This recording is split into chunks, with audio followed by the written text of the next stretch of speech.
네, 오늘 몸 공부 두 번째 시간입니다. 제목이 좀 거창하죠? 탄생, 탄생.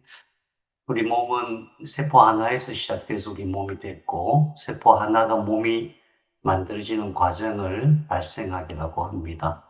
근데 우리 몸은 엄마 뱃 속에서만 만들어지는 게 아니라 그 방식 그대로 지금까지 계속 만들어지고 있거든요. 그래서 발생의 과정을 잘 이해하면은 우리 몸이 지금 어떻게 작동되고 있고, 병이 난다면 왜 병이 났고, 또 어떻게 하면 고칠 수 있는가 하는 기본 원리를 이해할 수가 있습니다. 그래서 오늘은 수정, 착상, 세포의식. 수정은 이제 정자와 난자가 만나서 수정세포가 되는 것이고, 착상은 자궁벽 속에 이제 들어가서 실제로 생명체가 되어가는 그 과정이고, 이 과정 속에서 각 세포들이 어떤 세포의식이 있는가, 이런 것을 살펴보도록 하겠습니다. 네. 저희 아들이 둘이 있는데, 아들만 둘인데, 아들 얼굴을 볼 수 있어서 좋아요. 큰아들은 얼굴이 안 보여요. 네, 좋습니다. 자, 어떤 관점이냐 하면은, 내 몸은 어디서 왔는가? 내 몸은 어디서 왔는가? 아, 참 신비로워요. 내 몸은 우선 정자와 난자가 만나서 하나의 세포가 된 그 한 세포에서 몸이 시작됐는데, 그럼 하나의 세포가 되기 전에 정자와 난자는 또 어디서 왔는가? 부터 시작하겠습니다. 이거를 고환이라고 합니다. 또는 정소라고 해요. 남자는 정소고 여자는 난소죠. 둘 다 합해서 생식소라고 합니다. 소라는 말은 한자로 둥지란 뜻입니다. 새둥지 할 때 둥지란 뜻입니다. 원래는 남녀 구분이 되기 전에 난소와 정소는 위치가 같았어요. 한 위치에 있다가 난소는 그 자리에 있고 정소는 밑으로 빠져나오는 거죠.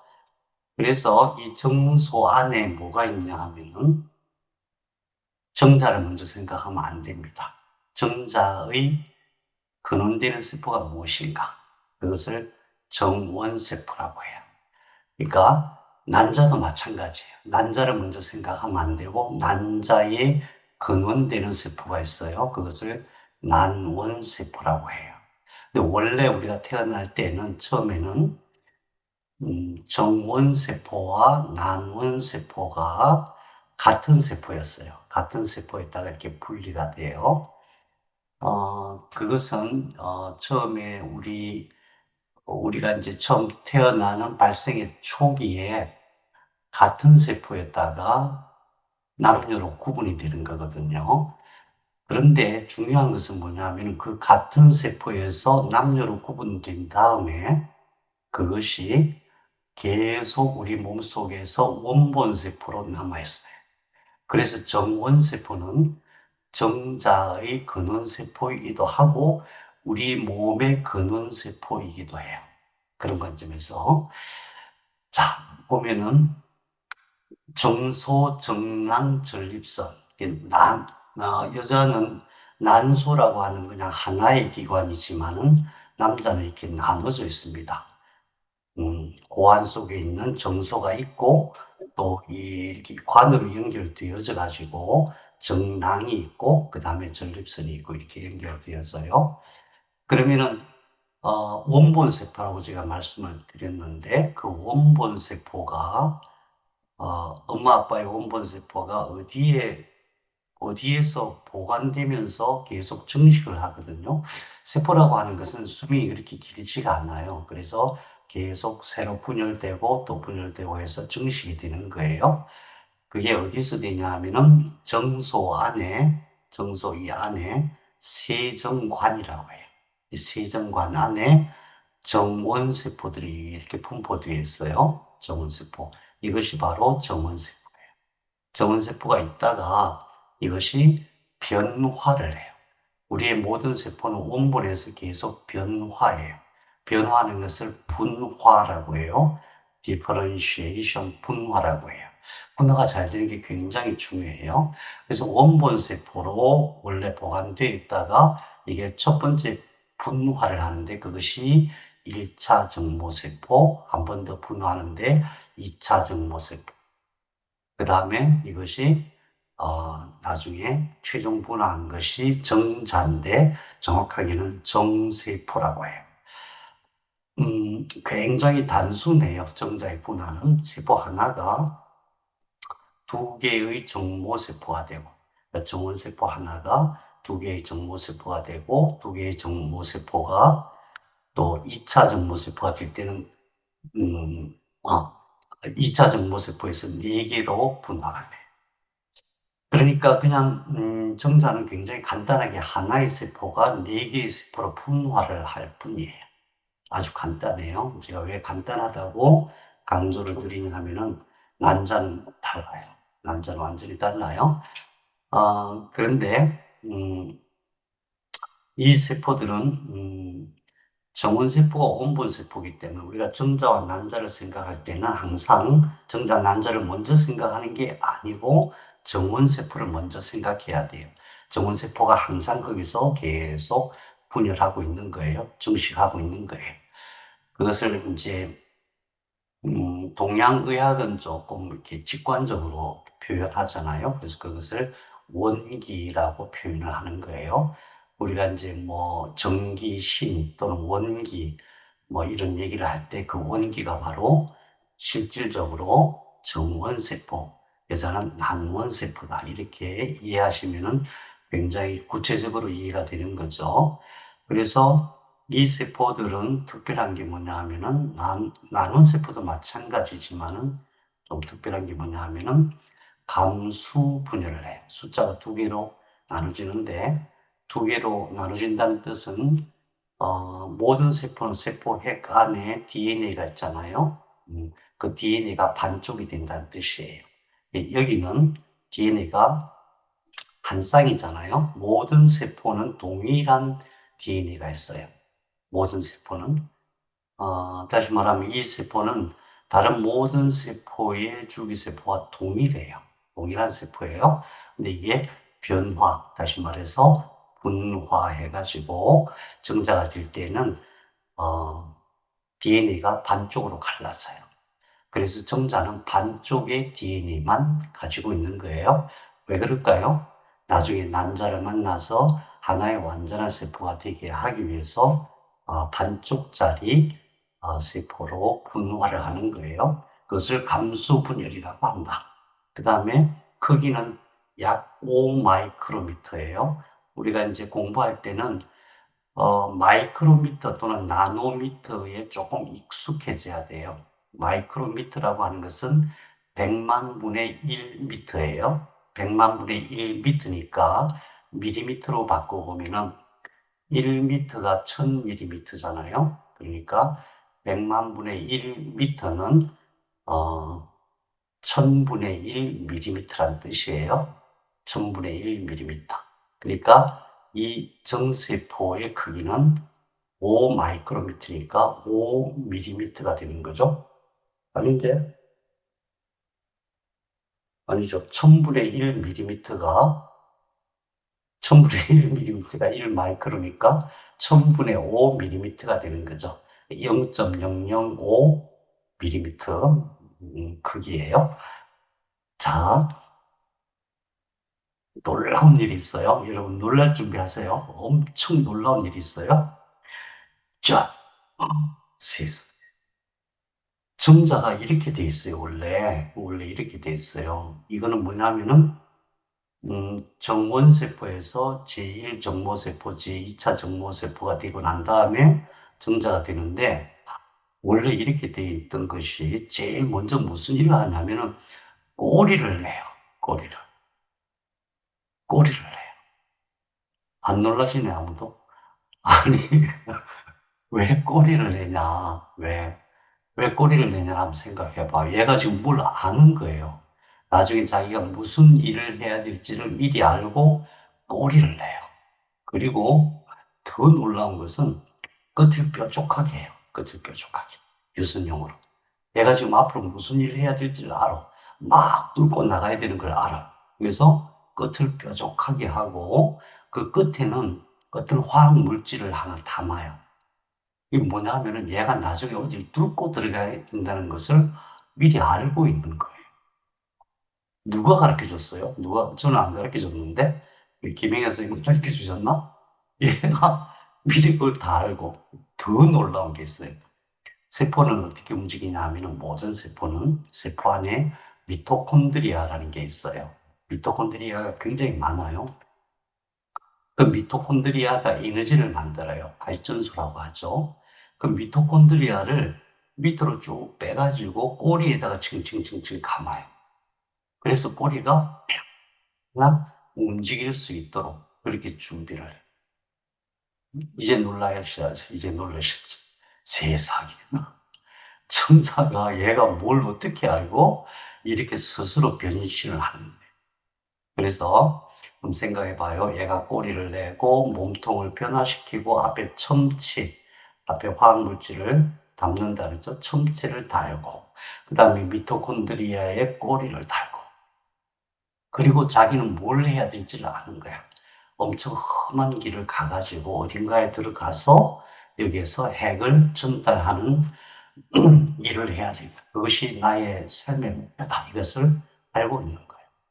네. 한 번 더 깊이 생각해 봐요. 얘가 지금 어떤 다른 데서 신호를 받는 것도 아니고 누가 시키는 것도 아니에요. 그렇다면은 이 세포 안에서 어떤 신호가 나오는 거예요. 모든 세포는 변화할 때에 어떤 신호가 나와야 돼요. 안에서 나오든 바깥에서 나오든 어떤 신호가 있어야만 변화를 해요. 그래서 이 정자라고 하는 세포는 내부에서 이게 이제 핵이죠. 핵 안에 DNA가 있잖아요. 거기서 자기의 삶의 목표, 자기의 생존의 목표를 이해하고 또 지금 이 현재의 환경을 이해하고 여기서 어떤 신호를 자기가 직접 만들어서 이렇게 변화를 해요. 아, 어떻게 하냐. 그래서 제가 미리 말씀드리지만은 모든 세포는 대단한 세포 의식이 있다. 세포 의식이 있다. 후성 유전학이라고 하죠. 에피제네틱스.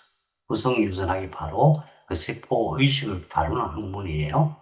전에는 유전학이었어요. 유전학이었다가 유전학 그것보다 한 차원 높은 유전학이다. 그래서 이름을 에피제네틱스라고, 구성 유전학이라고 이름을 붙인 거예요. 그래서 거기서, 이제, 완전히 새로운 세계가 열린 거예요. 세포들이 어떻게 행동하는가. 그것을 설명할 때에 세포가 스스로 알아서 자기 주변의 어떤 환경, 그 다음에 자기의 생존의 목표, 또, 어떻게 살아남아야 되는가, 어떻게 영향을 획득할 것이야, 이런 것을 자기 스스로 설계해서 자기 스스로 어떤 신호를 내서 그렇게 변화하고, 나중에는 우리가 아기가 태어날 때쯤 되면은 세포 수가 약 22조 개가 돼요. 지금은 세포 하나지만은 22조 개. 그 과정 속에서 각 세포들이 서로 긴밀하게 서로 소통을 해요. 그래서 우리 몸은 내 몸 하나가 아니고, 어른은 세포가 60조 개 정도 되잖아요. 60조 개의 세포가 각자 세포 의식을 가지고 어떤 집단 의식으로 존재하는 거예요. 난자는 좀 달라요. 난자는 정자와 똑같이 원래 같은 세포에다가 성별이 구분될 때에 난자로 변해서, 그러니까 난자가 아니죠. 난원세포. 정자는 정원세포였고 이건 난원세포 형태로 존재해요. 다른 일반 줄기세포와 같은 거예요. 그래서 이 난원세포는 난소 안에서 아까 정자는 정소가 있고 어, 정낭이 있고 전립선이 있었잖아요. 근데 난소는 그냥 난원세포는 난소 안에만 있어요. 여기 있는데 놀라운 게 뭐냐면은 난포라는 게 이렇게 감싸요. 세포가 있으면은 그냥 세포 하나가 이렇게 분화됐잖아요. 아까 정자 같은 경우는. 근데 이거는 그냥 쉽게 분화만 되는 게 아니라 난포가 감싸요. 마치 태반이 감싸듯이. 마치 자궁 안에서 어떤 생명체가 태어나듯이 이 세포를 성숙시키는 어떤 조직이 새로 생겨요. 새로 생겨요. 그것을 이 낭포를 형성하게 하는 신호는 어디서 오냐면은 뇌에서 와요. 뇌하수체에서 황체 형성 호르몬이라고 하죠. 그래서 난포가 감싸고서 이 안에서 이 난자가 굉장히 큰 세포가 돼. 굉장히 큰 세포가 돼요. 이것도 마찬가지로 1차 분화하는데 그것이 1차 난모세포, 그 다음에 또 한 번 더 분화해서 2차 난모세포가 되고, 그 다음에 난자가 돼서, 난세포가 난자라는 뜻이죠. 난자가 돼서 이렇게 나와요. 그래서 여기서 마찬가지로 난원세포는 원래 우리가 엄마 뱃속에서 사람이 되기 전에 어떤 구체적으로 몸이 되기 전에 저장되어 있는 원본세포다. 이 원본세포는 수명이 오래 가지 못하기 때문에, 물론 수명이 일반 세포하고는 달라요. 굉장히 길긴 해요. 그래서 계속 증식을 하는 거예요. 그러면 아까 정원세포든 남원세포든 둘 다 원기인데 원본세포니까 이것이 증식을 안 하면 어떻게 되겠어요? 네, 정식을 안 하고 멈추면 그게 이제 몸을 벗을 준비를 하는 거예요. 그래서 이 원본세포, 원기를 보양하는 것이 굉장히 중요해요. 서양의학에서는 이제 그와 관련된 지식이 없지만은 동양의학에서는 굉장히 그것을 중요하게 생각하죠. 난원세포는 원본세포다. 난자를 생각할 때 난자만 생각하면 안 된다. 난자는 성숙되어진, 그래서 최종적으로 분화된 것이고 그것의 근원이 난원세포가 있다. 난포에서 성숙을 한다. 이것도 마찬가지로 정원세포와 마찬가지로 감수 분열을 해서 DNA 반쪽짜리 세포가 된다. 왜냐하면 나중에 반쪽짜리여야만 반쪽짜리 세포가 만나서 하나의 온전한 세포가 되기 때문에 그래요. 근데 이 세포는 나중에 이렇게 난자가 되면은 이 세포의 크기가 자그마치 200 마이크로미터예요. 200 마이크로. 정세포가 5 마이크로미터잖아요. 근데 난자는 200 마이크로미터. 200 마이크로미터니까 1000분의 200이 되는 거죠. 그래서 0.2mm예요. 세포 중에서 제일 큰 세포에 속해요. 우리 눈으로도, 현미경 없이 눈으로도 볼 수 있는 정도의 크기예요. 난자는 굉장히 크다. 왜 그럴까? 이걸 생각해야 돼요. 왜 그럴까? 자, 실제로 난포에서 난자가 성숙되어지는 모습이에요. 그러니까 난세포는, 난자는 일반 세포하고 다르다. 어떻게 다르냐? 일반 세포 대비해서 미토콘드리아가 자그마치 10,000배나 많다. 미토콘드리아. 그러니까 아까 정자는 그냥 뭐 꼬리 내리고 앞에 이렇게 뾰족하게 만들고 첨체 달고 미토콘드리아 감고 이걸로 끝인데 얘는 그게 아니고 이 속에 미토콘드리아를 가득 담아요. 20만 개를 담아요. 일반 세포가 미토콘드리아 숫자가 최저 100에서 1000개 사이거든요. 많아야 1000개. 근데 이것은 20만 개나 돼요. 20만 개. 왜 그럴까? 왜 그럴까? 미리 말씀드려야 되겠네요. 왜 그러냐면은 지금 남자는 무슨 생각을 하고 있냐면은 나중에 자기가 나가서 정자와 합쳐져서 하나의 온전한 수정세포가 되고 난 이후에 몸이 되기 위해서 계속 분열을 해야 돼요. 증식을 해야 돼요.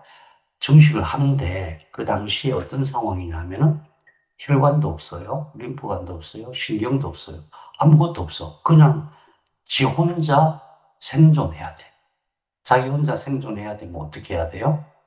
영양분이 있어야 되죠. 에너지가 있어야 되죠. 그래서 여기에 성숙되는 과정에서 미리 다 준비를 하는 거예요. 대단하죠. 그러니까 생각해 보면은 정자는 쟤는 뭐 한 거야 도대체? 아무것도 준비할 게 없어. 그냥 막 숫자만 늘어나. 난자는 숫자는 하나도 안 늘어나고 이 안에서 미토콘드리아는 만 배나 많이 RNA, DNA 중합효소로 잔뜩 만들고 리보솜은 20만 배, tRNA 만 배. 제가 잘못된 미토콘드리아 10만 배, 10만 배 시스템. 그렇게 해서 나중에 하나의 세포가 되었고 분열해서 엄마의 자궁벽 안에 착상하기 전까지 모든 식구를 먹여 살릴 준비를 하는 거예요. 이게 바로 남성성과 여성성의 큰 차이인 것 같아요. 남성성은 그냥 어떻게 하면 돌진할까? 목표를 향하여 돌진하도록 뭐 이런 생각을 하는 거고, 남자는 뭘 생각하냐면은 우리 식구들을 어떻게 먹여 살릴까? 이 생각하는 거예요. 그래서 미토콘드리아가 이렇게 나눠져야 다른 세포들로 증식이 되는 거죠. 왜냐하면 우리 몸처럼 어떤 음식을 먹거나 어떤 신호를 받거나 해서 영양분을 공급받는 시스템이 전혀 없기 때문에 미리 영양분과 세포가 분열해서 증식할 수 있는 준비를 다 해갖고 나가는 거예요. 여기서 영상 하나 보기로 해요. 여러분 영상 미리 보셨겠죠? 보셨겠지만 봐요. television before, you're about to see what ovulation looks like. 이게 이제 좀 특별한 영상이에요. 근데 병원에 수술하다가 우연찮게 찍힌 영상이고 그 전까지만 해도 잘 몰랐어요. 이게 뭐냐면 나팔관 끝에 이렇게 생겨서 이렇게 왔다 갔다 하면서 난소를 여기 난소가 있으면 나팔관 끝에서 이렇게 자극을 해주는 거예요. We're inside one of the fallopian tubes, heading towards the ovary, and at the end of the tube, there it is. That huge white moon is her ovary. Inside it is an egg about to be released. Suddenly, the surface of 세상에. 이게 정자는 그냥 쉽게 배출되는데 난자는 그냥 쉽게 배출되는 게 아니에요. 난자 속에서 이렇게 상처를 내고 나와요. 이때 굉장히 신경이 예민해질 수밖에 없는 거예요. 그냥 쉽게 나오는 게 아니고 이렇게 상처를 내고 the ovary breaks, revealing a red wound. It looks enormous, but it's actually only a couple of millimeters across. The end of the fallopian tube rubs against it in time with the woman's pulse. 이 부분이에요. 계속해서 상처를 내서 나오게 해줍니다. Then, at the bottom of the wound, 구멍이 a tiny 생기고 hole appears, and hidden within is the egg. A strand of sticky, almost see-through cells is pulled away by the rubbing fallopian tubes. 이 봐요. 이게 잘 안 보여요. 그냥 희미하게 보이는데 뭐가 끈적끈적한 게 막 묻어 나와요. 이게 뭐냐 하면은 난구세포. 그러니까 세포 형태로, 그러니까 말하자면은 음식 창고나 마찬가지. 음식 창고를 잔뜩 준비를 하는 거예요. 그러니까 먹여 살릴 수 있는 식구들을 다 먹여 살려야만 된다. 그런 의식이 있는 거예요. 그렇게 해서 Their nurse cells, up to 5 그 million, 세포 수가 자그마치 feed and 500만 nurture the egg. 500만 개의 난구세포를 끌고 나옵니다. This is ovulation. It will happen just 400 times in a woman's life. It is the beginning of the possibility of new life. As the egg is pulled from the ovary into the fallopian tube, the race to pregnancy has begun. 네.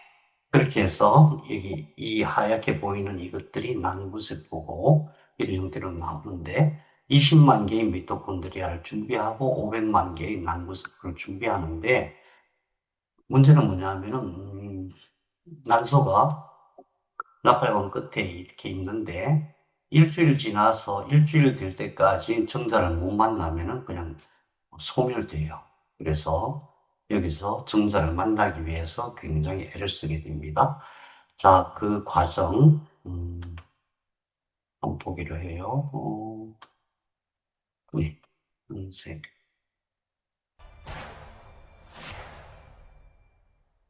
정자가 출발합니다.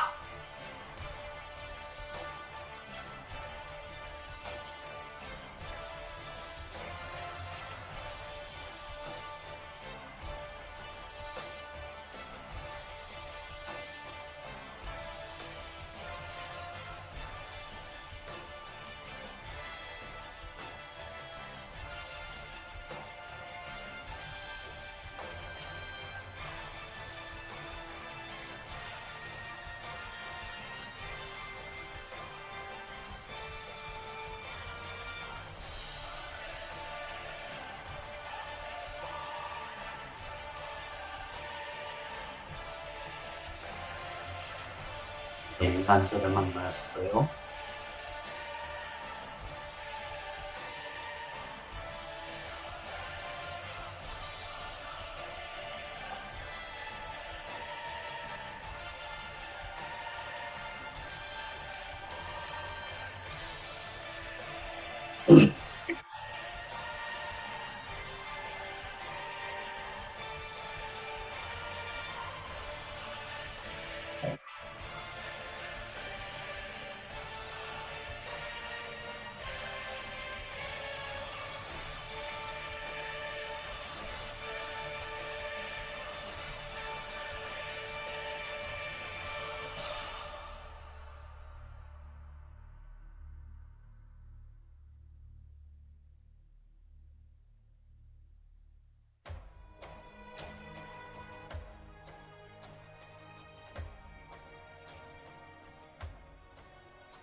예, 여기까지 들어오는데 세 개의 막이 있다는 것을 기억해 주시고, 그 다음에 들어올 때 꼬리가 같이 들어와요. 꼬리에 뭐가 있었죠? 미토콘드리아가 있었죠. 근데 미토콘드리아가 달려서 들어오는 미토콘드리아가 몇 개 안 돼요. 난자 안에는 미토콘드리아가 20만 개가 있다 그러잖아요. 그래서 정자가 갖고 온 미토콘드리아는 그냥 소멸되고 없어져요. 다만 핵만, 세포의 핵만 전달이 되는 거예요. 그렇게 해서 핵이 맞나요?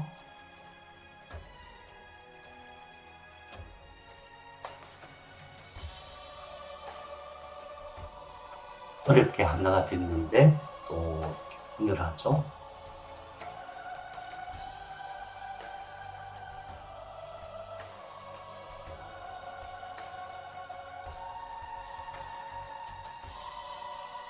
하나에서 두 개로 분열하는데 거의 걸립니다.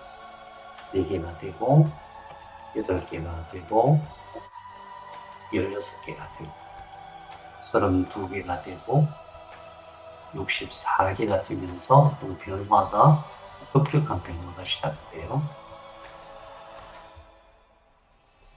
껍질을 벗고 나와서, 자, 이때 어떤 상태냐 하면은 난자가 준비한 모든 음식이 다 떨어졌어요. 모든 영양분이 다 떨어졌어요. 이 상태에서 가만히 있으면 다 굶어 죽게 생겼어요. 그래서 이제 자궁벽 속으로 침투해 들어갑니다.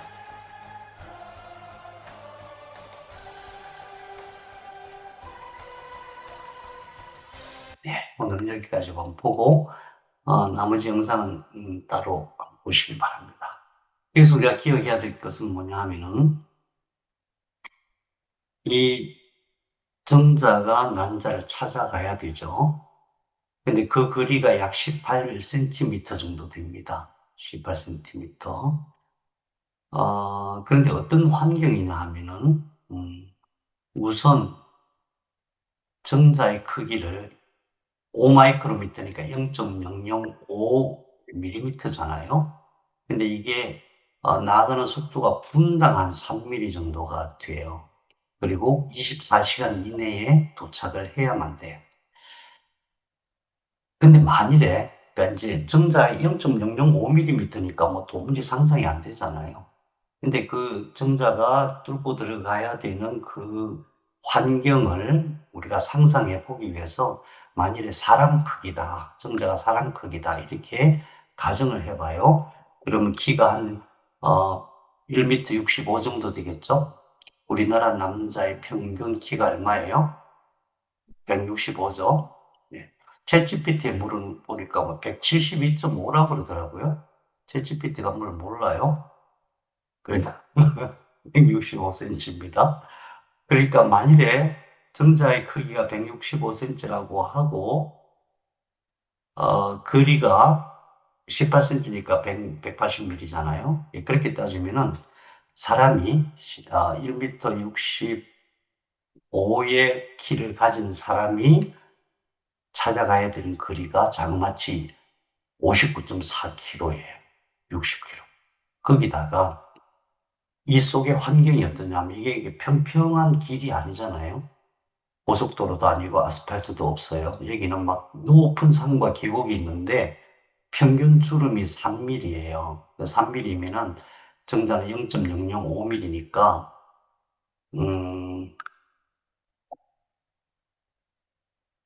배가 아니고 밀리미터죠. 어,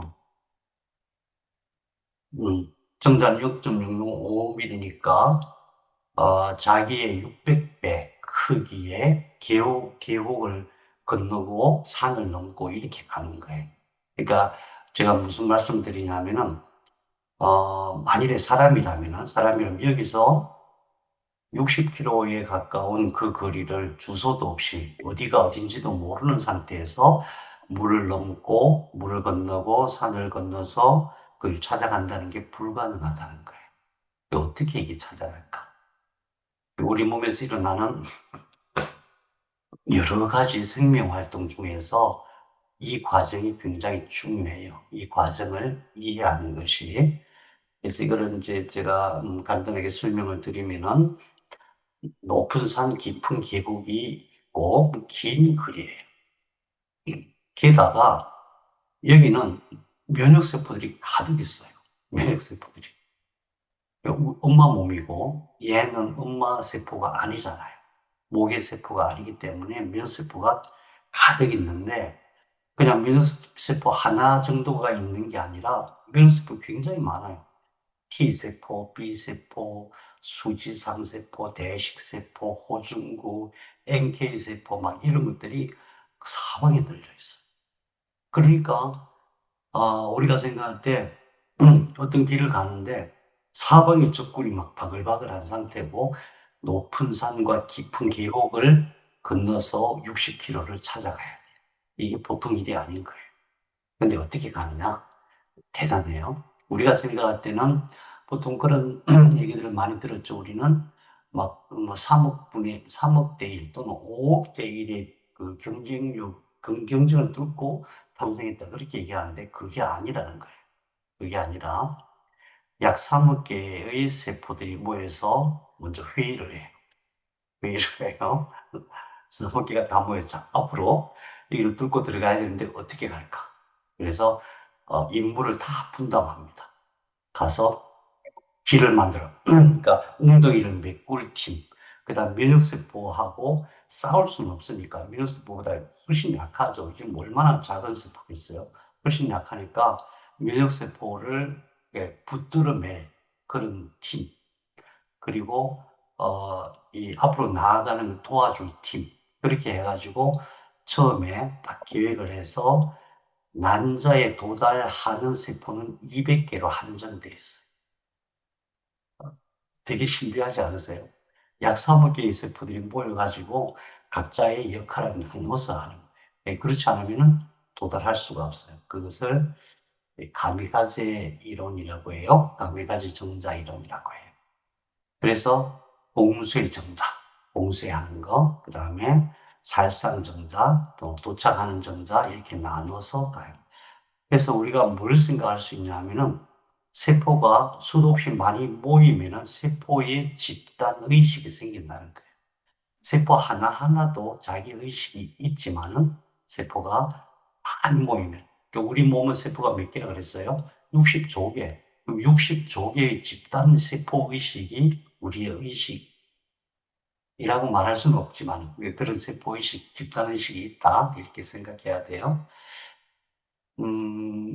거기다가 놀라운 것은 이 면역 세포들이 막 생기니까 이 면역 세포들을 억제하는 물질도 스스로 만들어요.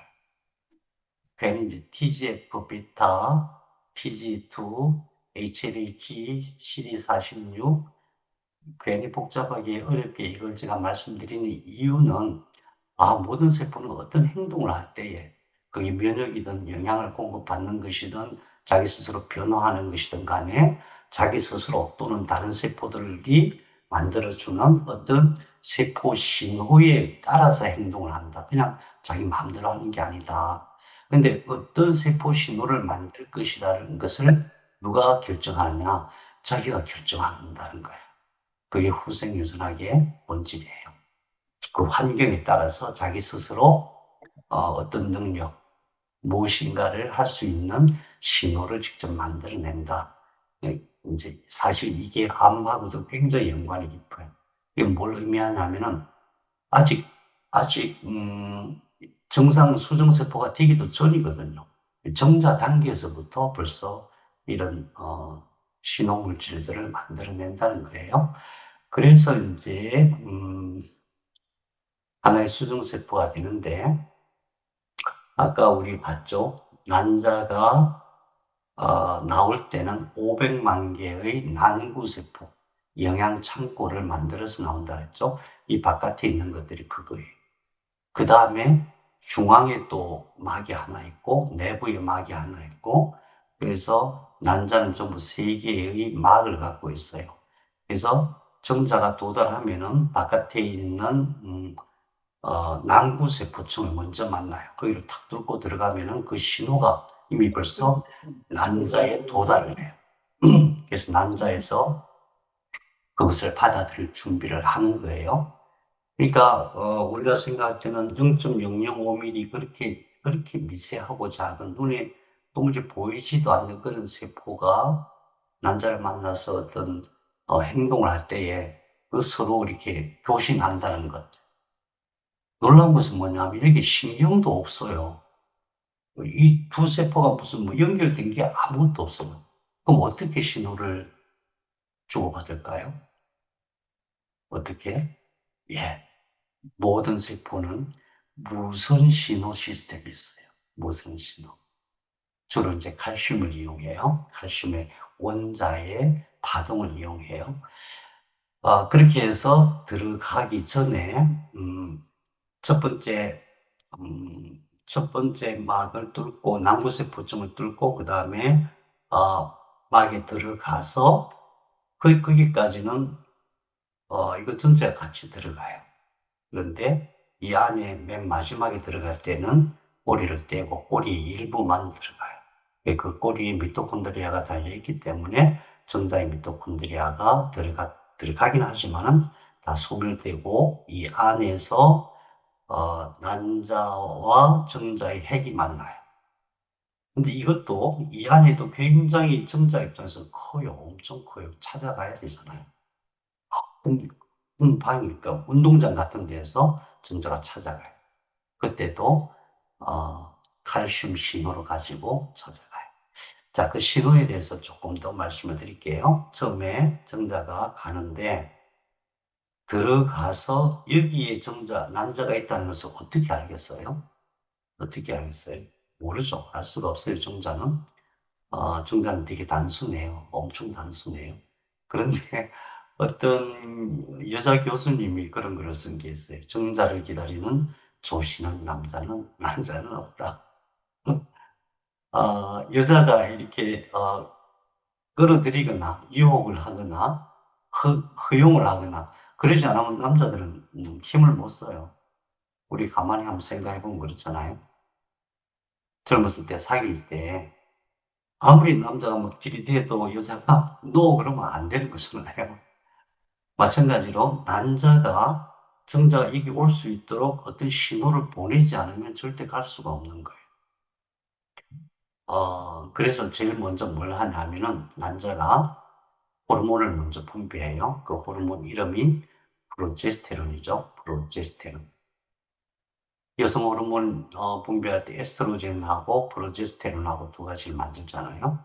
그 중에서 난자가 직접 프로제스테론을 분비해요.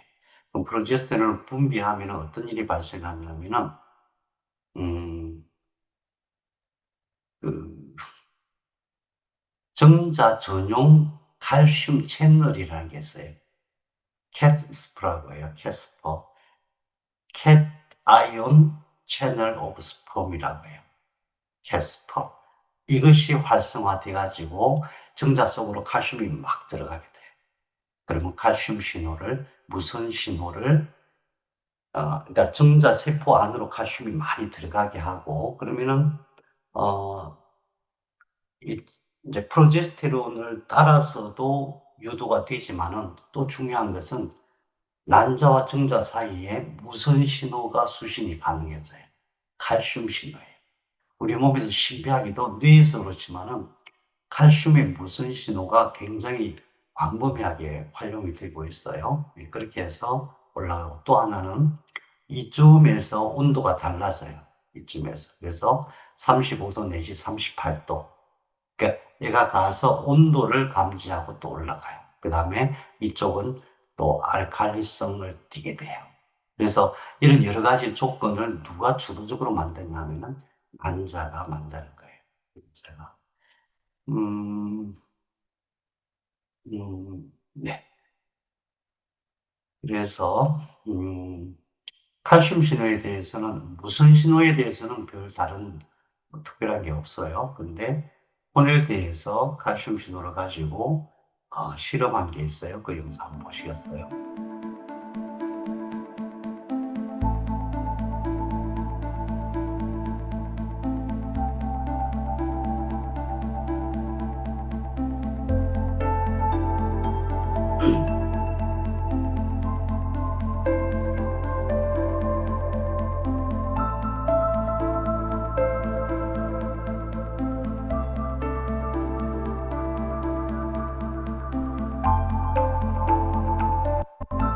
이거는 무슨 의미냐면 처음에는 그냥 일직선 운동만 하잖아요. 근데 이제 칼슘 프로제스테론 본에서 캐스퍼가 활성화되면서 정자 속으로 칼슘이 많이 유입되고 나면은 이게 굉장히 활발해져요. 이 정자가 움직이는 각도까지 다 계산해서 연구를 많이 했더라고요. 굉장히 활발해지고 이것이 비대칭 운동을 하게 되고 그 다음에 난자가 오게 되는데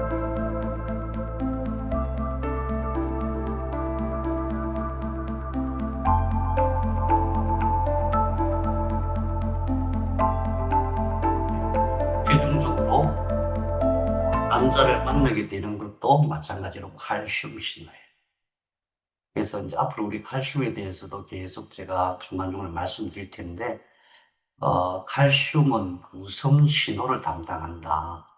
그래서 이제 그냥 일반적인 질병일 때는 칼슘 복용할 필요가 없는데, 아주 중한 병에 걸렸을 때는 제일 먼저 칼슘 먼저 보충을 해야 됩니다.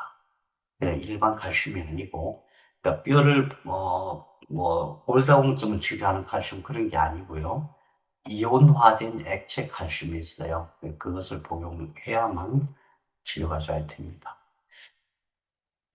그렇게 해서, 네, 결과적으로 두 개의 핵이 만납니다. 정자의 핵과 난자의 핵이 만나는데, 바깥에 보면은 이때 이미 난구세포층이 있고, 그 다음에 200개의 정자들이 이 주변에 모여들지만 그 중에 하나가 들어갑니다.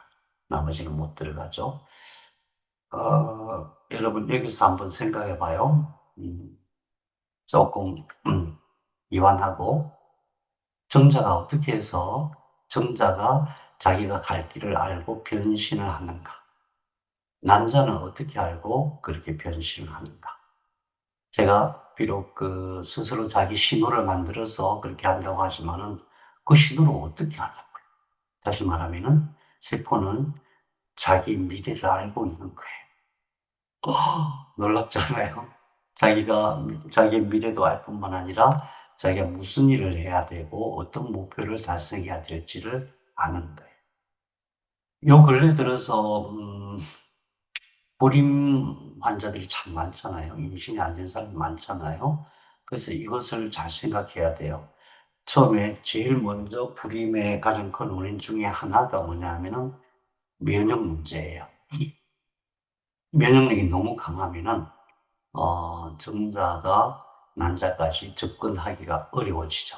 근데 사실은 면역력이 강하다. 그래서 면역 억제제를 써요. 부임 치료할 때. 근데 사실은 본질적으로 그게 아니고 정자가 면역을 억제할 수 있는 충분한 능력을 갖고 있어요. 그걸 발휘를 해야 돼요. 정자가 그걸 발휘를 못하는 거예요. 그게 더 큰 문제죠. 핵이 있다고 하더라도. 그 다음에 칼슘 신호가 굉장히 중요해요. 그래서 칼슘을 보완하는 것도 중요하고, 그 다음에 세 번째가 온도예요. 온도. 우리의 몸속은 의외로 되게 차가워져요. 쉽게 잘 차가워져요. 혈액순환이 안 되고 그러면은. 특히나 우리의 심장에서 혈액이 대동맥을 통해서 쭉 내려가잖아요. 대동맥을 통해서 쭉 내려갈 때 이게 발끝까지 쭉 내려가면은 괜찮은데, 대개는 아랫배 쪽에서 이렇게 막혀요. 그러면은 배꼽 옆에를 이렇게 눌러보면은 통통 튀거든요. 통통 뛰어요. 이 뛰는 것이 동맥이니까 뛴다 이렇게 생각하면 안 되고, 물론 이제 느낌은 있죠. 조금 느낌인데 어떤 사람은 보면 되게 심하게 뛰어요. 그 얘기는 혈액순환이 잘 안 되는 얘기예요. 그럼 혈액순환이 안 되니까 뭐 임신하고는 별 관계가 없어 보이는데, 혈액순환이 안 된다는 얘기는 온도가 낮아진다는 뜻이 돼요. 몸이 차가워지게 돼요. 그래서 물론 이제 불임 문제가 이걸로 다 해결되는 건 아니지만 기본적으로 그런 원리다 하는 것을 이해하시면 좋겠어요. 그렇게 해서 이제 착상까지 가야 되는데, 이 상태는 어떤 상태냐면 아까도 말씀드렸다시피 하나의 온전한 수정세포가 됐어요. 수정세포가 됐는데 굉장히 어려운 과정을 거쳐서 하나가 됐잖아요. 하나가 됐으면은, 하나가 된 그대로 가만히 있으면 얼마나 좋아. 그죠? 어렵게 하나가 됐으니까. 근데 그렇지 않아요. 세포는 하나가 된 순간부터 열심히 분열을 해요. 열심히 분열해서 두 개의 세포로 나누어져요. 그러면은 어떻게 두 개의 세포로 나누어지게 될까?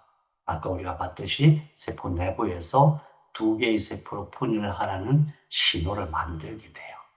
그 신호가 만들어져야만 분열이 되는 거죠. 그래서 어, 이 임신의 과정에서도 그렇지만은 우리 일상생활 속에서 우리 몸의 모든 과정도 사실은 똑같아요. 똑같아요. 예를 들어서 간이다 그러면은 간세포가 한번 간이 만들어지면 그대로 영원히 간이 되는 게 절대 아니에요. 간세포가 어느 순간 소멸되고, 또 간에도 중간엽 줄기세포가 있거든요. 줄기세포가 또 증식이 하고 또 새로운 세포가 보충이 되고, 또 손상된 게 있으면 가서 땜빵도 하고, 이런 식으로 해서 계속해서 우리 몸속에는 각 장기마다 이런 새로운 탄생이 계속 지속적으로 이루어지고 있는 거거든요. 지속적으로 그게 이루어져야 건강한 거예요. 건강한 거예요. 나이 들면은, 예를 들면은, 나이 들어서 뼈가 잘 부러지기도 하죠. 부러지고 나면 잘 안 나. 젊었을 때는 뼈 한번 부러져 봐야 뭐, 칭칭 감아놓고 한 달 있으면 다 낫잖아요. 그 세포가 손상돼도 안 나. 그 말은 우리 내부에서 장기가 손상이 되면은 젊었을 때는 잘 회복이 되는데, 나이 들면 이게 잘 회복이 안 된다는 뜻이에요. 그죠? 그래서 이제 자꾸 여러 가지 병이 오는 거고, 결국은 노화가 되는 거예요. 그럼 그게 무슨 문제냐? 전부 이런 원리예요. 줄기세포가 어떤 신호를 잘 만들어서 잘 증식하고, 예를 들어서 어떤 문제가 생긴다면, 예를 들어서 이 수정세포 같은 경우는 지금도 여전히 어떤 굉장한 위기에 봉착해 있죠. 뭐죠? 모계세포들이 바글바글해요. 모계 면역세포들이 바글바글 하거든요. 막 공격해 들어오거든요. 그럼 금방 죽을 수밖에 없어. 근데 스스로 그걸 이겨낼 수 있어야 돼. 결국은 뭐냐면 세포 안에서 그게 전부 다 이겨낼 수 있는 능력이 있다는 얘기예요. 세포의 생존 환경에서 자기 스스로 생존할 수 있는 모든 능력을 세포는 이미 갖고 있는데, 그걸 잘 발현하는 것이 건강한 세포이고, 그걸 잘 발현하지 못하면은 굉장히 다양한 병이 온다는 거죠. 그럼 어떻게 우리가 건강하게 살아갈 수 있는지 한 가지 원리가 여기서 나오는 거예요. 그런데 아주 신비로운 일이 벌어져요. 두 개가 돼요. 두 개가 네 개가 돼요. 거의 하루 걸려요. 하루 조금 못 걸려요. 네 개가 여덟 개가 돼요. 그런데 세포의 크기는 변하지 않아요. 아까 난자의 크기 그대로니까, 난자의 크기가 얼마나 그랬죠? 200 마이크로미터니까 0.2mm예요. 0.2mm 안에서 세포가 이렇게 분열해요. 분열한다면은 세포 안에 있는 핵산이, DNA가 두 배로 늘어나야 분열이 되는 거잖아요. 그럼 그걸 만들어야 될 거 아니에요. 그죠? RNA도 만들어야 되고. 그 다음에 무엇보다도 각 세포마다 미토콘드리아가 또 있어야 되니까 미토콘드리아도 있어야 돼요. 그래서 이미 난자가 그걸 미리 다 준비해 갖고 나오는 거예요. 그래서 이때 분열될 때는 어디서 공급받는 게 하나도 없어요. 이게 중요해요. 와, 세포는 어떤 영양 공급이 없고 산소도 공급이 안 되고 뭐 아무것도 없는데 거기다가 면역 세포들이 막 공격하는데도 살아남는구나. 이게 대단한 거예요. 세포가 그런 능력을 원래 가지고 있다. 그렇게 해서 세포가 분열되는데 필요한 모든 것을 난자는 이미 준비했고 그 다음에 이게 분열돼갖고 4개가 되고 8개가 되고 그래요. 8개가 되면은 8개에서 16개가 되려면 갑자기 확 늘어나는 거예요. 세포 입장에서는. 1개, 2개 하고 차원이 달라요. 8세포기라고 그래요. 8세포기가 되면서부터 세포가 신호를 여러 가지를 만들기 시작해요. 그 중에서 제일 중요한 게 정식 신호. 왜냐하면 8개가 16개로 분열이 돼야 되니까 이 정식하는 신호가 많이 나와야 되겠죠. 그리고 16개가 되고 32개가 되고 64개가 되면은 이게 아주 엄청 똑똑해진 세포 집단이 돼요. 그래서 얘네들이 깨달아요. 뭘 깨닫냐면은, 야, 남자가 그동안 준비했던 음식이 다 소진됐다. 쌀이 다 떨어졌다.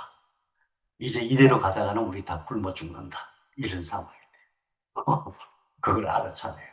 64세포기에. 그래서 그때부터 세포들이 엄청 긴장하고 여러 가지 활동을 해요. 그 중에서 첫 번째 활동이 뭐냐 하면은 맨 바깥에 있는 세포끼리 뭉쳐서 또 회의를 해요. 야, 다 굶어 죽게 생겼다. 어떻게 해야 되느냐. 그래가지고 무슨 회의를 하냐면은 얘네들이 우리가 자궁벽 속으로 뚫고 들어가서 영양을 확보해야 되겠다. 뭐 어떻게 뚫고 들어갈까? 왜? 이 세포들은 되게 작은 세포들이에요. 이 자궁벽에 있는 세포들은 엄청 큰 세포예요. 어떻게 뚫고 들어가? 못 뚫고 들어가잖아요. 그래서 얘네들이 어떻게 일을 내냐 하면은 여러 세포들이 서로 합쳐 세포막을 없애. 자기를 희생하는 거예요. 자기를 희생해서 세포막을 없애가지고 여러 개의 세포가 하나의 세포로 변해. 그것을 다핵세포라고 해요. 그러니까 세포막을 없애고 핵은 여러 개니까 핵이 여러 개인 세포. 그래서 다핵세포가 돼요. 다핵세포가 되면은 이 자궁벽에 있는 엄마의 큰 세포하고 한번 싸워볼만 하잖아요. 싸워볼만 하니까 그렇게 쭉 변해서 이 바깥에 있는 세포들은 안에 있는 세포와 다른 세포가 돼요. 이게 최초의 분화예요. 우리 몸은 세포, 여태까지만 해도 똑같은 세포였거든요. 똑같은 세포에다가 하나하나 분화해요. 우리 몸은 그래서 전부 분화된 세포예요. 분화됐는데 몇 개로 분화가 되냐면 200종류로 분화가 돼요.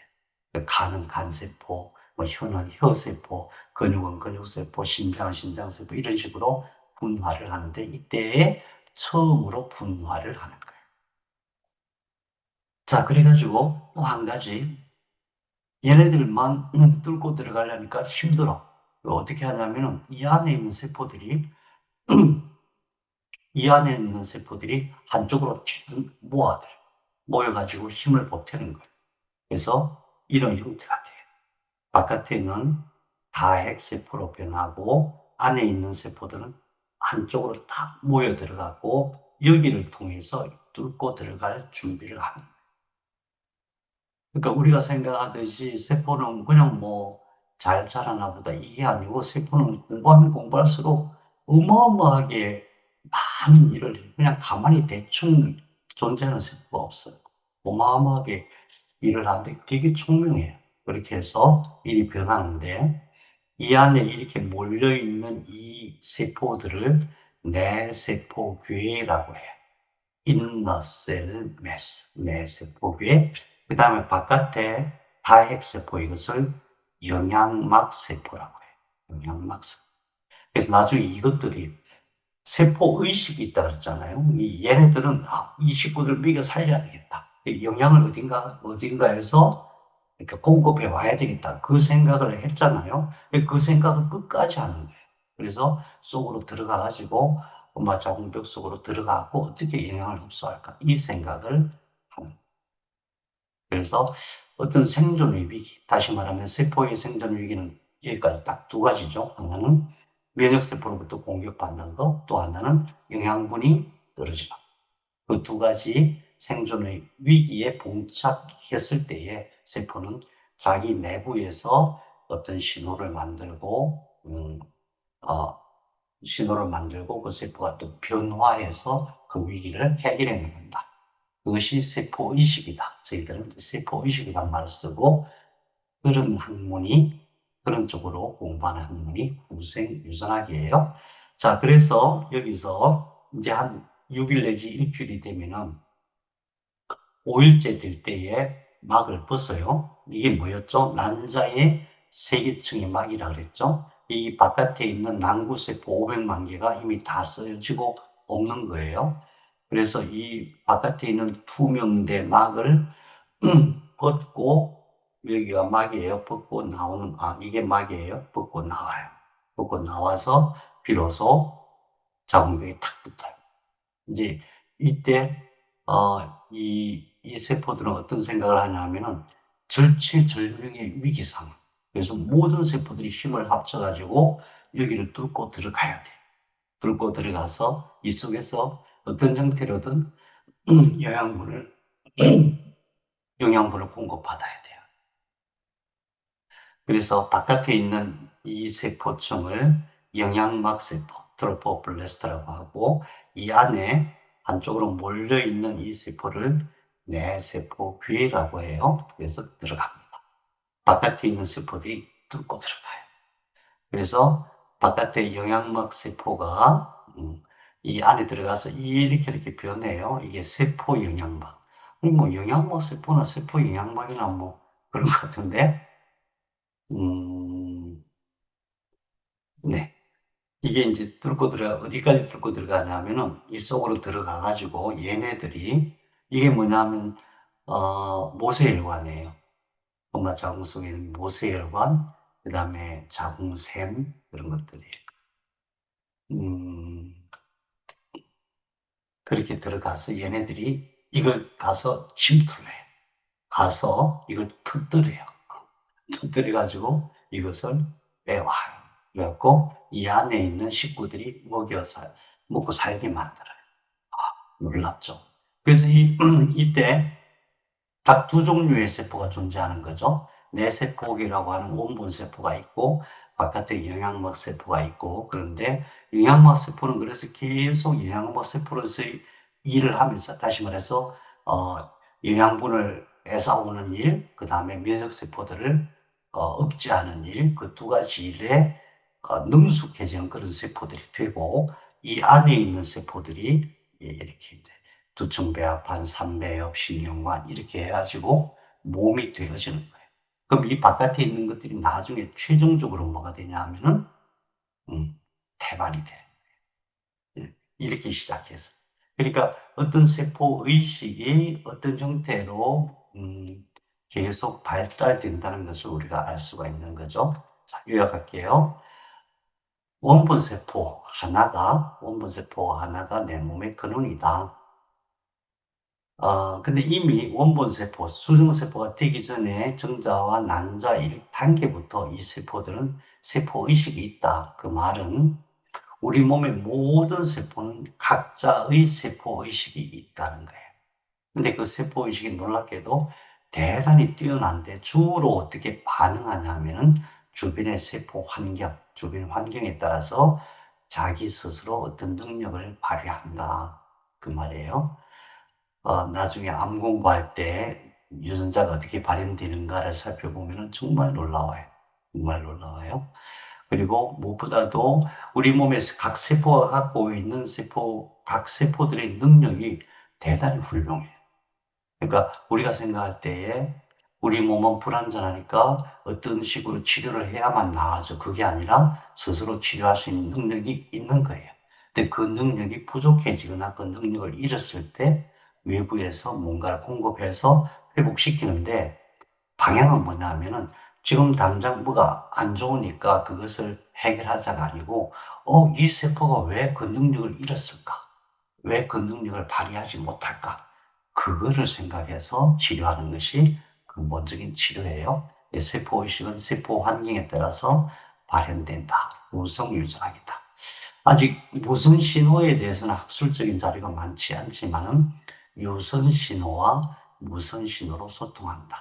유선 신호라고 하는 것은 어떤 신호 물질을 만들어서 서로 주고받는 거예요. 이건 뭐 굉장히 많은 연구가 되어 있고 뭐 완벽해요. 근데 무선 신호는 분명히 무선 신호가 있어요.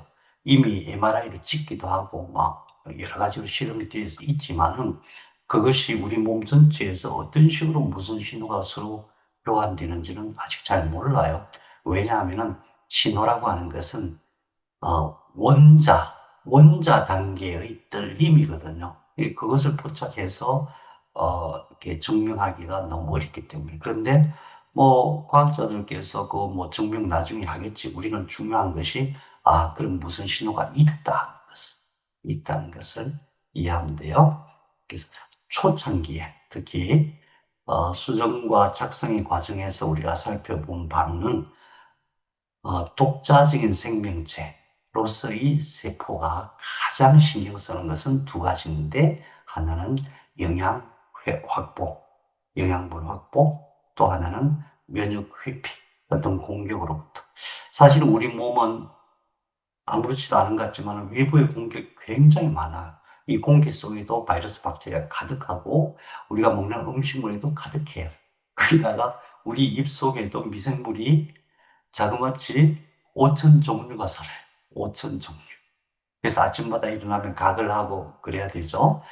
우리 장내 미생물에는 자그마치 미생물이 3천 종류의 30조 개나 살아요. 그래서 사실은 같이 사는 거예요. 그러니까 우리가 생각할 때 그런 박테리아, 미생물 이런 거는 다 없애고 다 죽이고 살면 좋겠다 생각하지만 사실은 그렇지 않아요. 우리는 같이 사는 건데 다만 얘네들의 환경이 너무 열악해지면은 인간의 몸을 공격하게 돼요. 공격이라기보다는 자기 스스로 생존하기 위해서 사람의 몸속으로 침투하게 되는 거예요. 그래서 어쨌든 그런 모든 환경 속에서 각각의 세포들은 스스로 살아남기 위해서, 생존하기 위해서 굉장히 다양한 능력을 발휘한다. 그 능력의 본질이 결국은 핵에 있어요. 세포 핵에 있어요. 네. 그래서 오늘 여기까지 하고 그 다음 단계에서 몸이 만들어질 준비가 어떻게 되어지는지 다음 시간에 하도록 하겠습니다.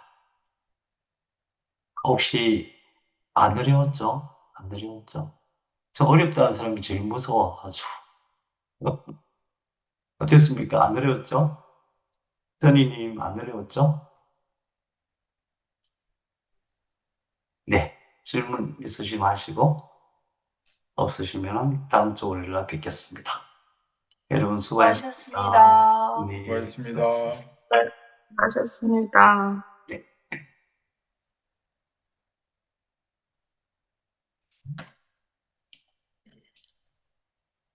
고맙습니다. 네. 감사합니다.